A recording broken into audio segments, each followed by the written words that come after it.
দ্বিপাক্ষিক বাণিজ্য ঘাটতি কমাতে বাংলাদেশের প্রচেষ্টার অংশ হিসাবে বছরের প্রথম ৪ মাস অর্থাৎ জানুয়ারি থেকে এপ্রিলে যুক্তরাষ্ট্র থেকে আমদানি দ্বিগুণেরও বেশি বেড়েছে। অন্যদিকে রপ্তানি বৃদ্ধি হয়েছে মাত্র ৩%।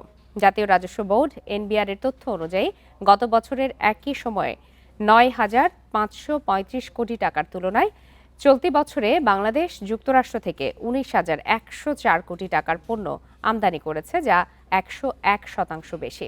একই সময়ে যুক্তরাষ্ট্রের রপ্তানি মাত্র ৩.৩২% বেড়ে ৩৫,৪৬২ কোটি টাকায় দাঁড়িয়েছে।